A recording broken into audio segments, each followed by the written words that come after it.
Well, welcome. You're watching the Ultimate Sports Show. With us right now, Rajkumar Sharma, sports analyst and, of course, coach as well, will join us for the first segment tonight. Before we start, take a look at this.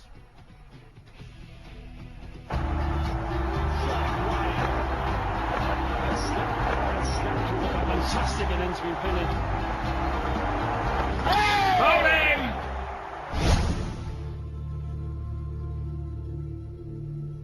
Yes, we're talking about the tests in England. Hosts England are in a commanding position on day 2 of the 5th and final test match at the Oval. English skipper Alastair Cook led England's charge from the front as the hosts have taken a 50-plus run lead in the first innings. India drew first blood in the form of Sam Robson as Varun Aaron cleaned them up, followed by Captain Cook for 79. Third to go was Gary Ballance. After that, the English team dominated the proceedings as Gary Ballance struck an important partnership with skipper Alastair Cook. Mahendra Singh Dhoni and company will have to come up with something special to bring India back in this game. It's 4 more. It's 118 for 1. All right, Rajkumar Sharma with us right now. Not a great performance in the Oval Test here. After the Lord's Test, it's been all downhill for Team India right now. Where do you think it went awry in this particular test? Is it that England was just far more charged up, or were there tactical mistakes as well? Both the things, I would say. Like India are really down, and Anderson has made the difference in both the teams, and somehow we have not been living up to the expectations that we were supposed to be a very good batting lineup, but our batting has failed badly against Anderson and company, and that is the main reason why India is in this spot of bother. And it looks like James Anderson getting that reprieve in that case. He made it count, and he made sure the Indians had to pay. That's a double pain for the Indians. True, and India took it too seriously, and they just forgot about cricket, and they were more into that thing with the Jadeja and Anderson do it. So the focus shifted from cricket to that thing, and where they lost all this. And Mr. Sharma, you spoke about the batting. What about the bowlers? Our bowlers haven't also been performing up to expectations. Do you think that they lack perhaps that killer instinct when it came to bowling at England in the first innings? If you see, like Ishant was a bowler, our only experienced fast bowler who has played about 50 test matches. Rest, all of them are newcomers. They have not played even 10 test matches. And he was the man of the match in Lords. Unfortunately, he was injured. He broke his ankle, and so India were without any experienced bowler, and that is the main problem. Right now, Alastair Cook, of course, is playing the captain's knock for England. He's being supported by Ballance. Do you think Indian bowlers have it in them to make sure England doesn't go beyond 300? Does that look like a very big task, right? That is a big task because they have very deep batting. They bat till Chris Broad, and everybody contributes in English batting. So if India can get them below 300, that will be an achievement for Indian bowlers. Who would be the key bowler for the Indian side if we had to do that and bowl them out before 300? I think it is Ishant Sharma, but he is also not bowling that well. I'm not sure whether he's 100% fit or not. But Varun Aaron has shown some fire, So I think the hopes rest with Varun Aaron. All right, Indian openers have failed to live up to their expectations in this particular test. They have let India down, in fact, in terms of giving a decent start on overseas pitch conditions. The poor batting form has not only deprived India of a solid foundation early on in the innings, but they've also exposed the middle order batsmen to the new ball. Stokes. Edge. Bad. Gautam Gambhir struggling to regain form. Gone, trying to leave the ball, and the ball taking the... Year after year, series after series, the same old story continues to haunt Team India. At the Oval once again, Indian openers failed to give Team India a steady start. Bottom edge, and England strike early. Gambhir's struggle on the tour to England continued as he was dismissed for a golden duck. 3 for 1. India losing early wickets on the current tour has technically made number 3 batsman an opener. So far on this England tour, India have used 3 openers. Just gets a little bit squared up on the back foot, and a lovely... Dhawan, who has inherited Sehwag's class, struggled to negotiate with the swinging deliveries like his senior. Slow, but it carries easily to Balance at slip. While Gambhir's run drought in international cricket now seems to be a never-ending saga. And the ball taking the bottom edge of the bat, so Gautam Gambhir's woes with the bat. And on his... Indian openers' woeful run with the bat continues. Back in 2012, when Sehwag and Gambhir were dropped from the longer version of the game, fans thought the younger lot of openers will bring the glory back. But unfortunately, nothing has changed. India's average opening stand in overseas tests since January 2011 is only 17.87 in 41 innings. In the last 13 tests played overseas, India have only 150-plus opening partnership. Team India is on the verge of losing 5th overseas series since 2011 in a row. The humiliation began in last English tour. Comfortable height.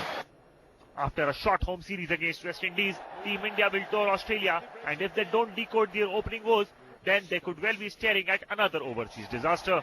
Sports Bureau, Newsx.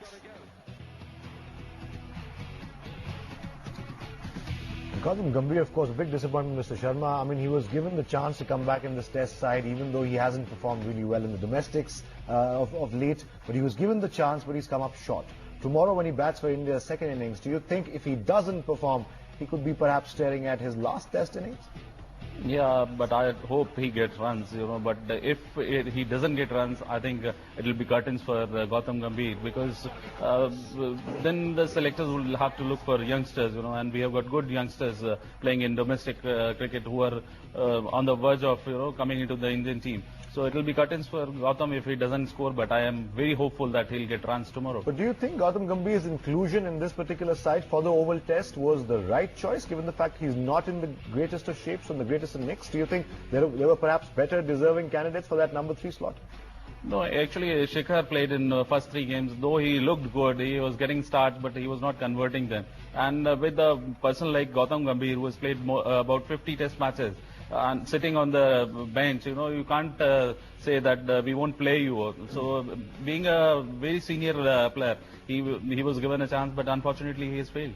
What about Shikhar Dhawan? I mean, he also failed to live up to great expectations. He scored in India, he scored in Australia, but he failed in England. Do you think his technique and his adaptability to English conditions was perhaps suspect? No, it has happened with all the batsmen of India. If you see, for that matter, apart from Murli Vijay, who got some runs in the, got 100 in the first match, everybody has been exposed. And we must give the credit to English bowlers also for that. Anderson and Broad has bowled superbly throughout the series, and they should be given the credit for this. Okay. Overall, are you satisfied with the Indian batting performance, given the fact, apart from the Lord's Test, it's all been slightly sluggish? It has been very sluggish, not slightly. It has been very poor, we boast of our batting line, and both our main players, Pujara and Virat, has failed miserably. And it is because that they have been exposed to the new ball very soon, and the openers didn't give them a very good start. All right. One of the biggest reasons for India's horrific run in the series has been failures of India's 2 star batsmen, Virat Kohli and Cheteshwar Pujara. A lot was expected from these two, but in the series, the duo performance has been disappointing, to say the least. Gone. Oh, that's got to be close. Got to be close, that. Yes, got him. They were expected to carry Team India for the next few years, but now we are witnessing Indian batsmen's abject surrender. As 2 of star Indian batsmen Cheteshwar Pujara and Virat Kohli have come a complete cropper. Both the batsmen have been a pale shadow of themselves. Looking at Pujara's solid technique, one expected him to hold the Indian fort in trying English conditions. Batting at crucial number 3 position, Pujara failed to give India the start they needed and was dismissed for just 4. Cheteshwar Pujara has scored only 1 half-century in the series so far at a poor average of less than 24. In New Zealand too, Pujara was in dreadful form, scoring runs at a disappointing average of 15, with not even a single half-century to his name. One man who has done absolutely no justice to his talent in this test series is Virat Kohli. The Delhi lad's woeful run continued in Oval 2, as he was out for just 6 runs. Virat has failed miserably in this series, scoring runs at a poor average of 12.66. English bowlers worked him out beautifully in the series. Because he's got the wicket. Because he was set, he had a fair idea. Kohli is constantly falling in England's trap. India desperately needs both Pujara and Kohli to fire, else India's struggle in the series will continue. Sports Bureau, Newsx. Right, disappointing performance there by India's two star batsmen. It's a real cause of concern, Rajkumar Sharma, that Cheteshwar Pujara, who we thought could be a great replacement for Dravid at number 3, hasn't been performing. Not just in English, New Zealand also he failed, and Virat Kohli is the biggest worry. Yeah, they have been the big disappointment, and a lot of expectations were there from both these batsmen. And Virat has been doing so well in all format of the games. Maybe it is T20, one days and Test cricket. But unfortunately, he has fallen in the trap set by the English players. You think that perhaps Virat Kohli still has time? He has one more innings left to salvage some sort of positive result. If Cheteshwar Pujara and Virat Kohli do not perform in this particular test, questions will be raised, about their commitment levels. I think Virat has nothing to prove. He has already proved that what class he has, and the amount of runs he has scored in the past 3 years. But yes, he needs to get runs for India. He is the premier batsman of the team, and a lot of runs are expected from him. All right, let's hope Virat Kohli, Cheteshwar Pujara, and indeed in the entire team India produce the results the entire country is waiting for. Rajkumar Sharma, many thanks for joining us on the English test at the Oval. Meanwhile,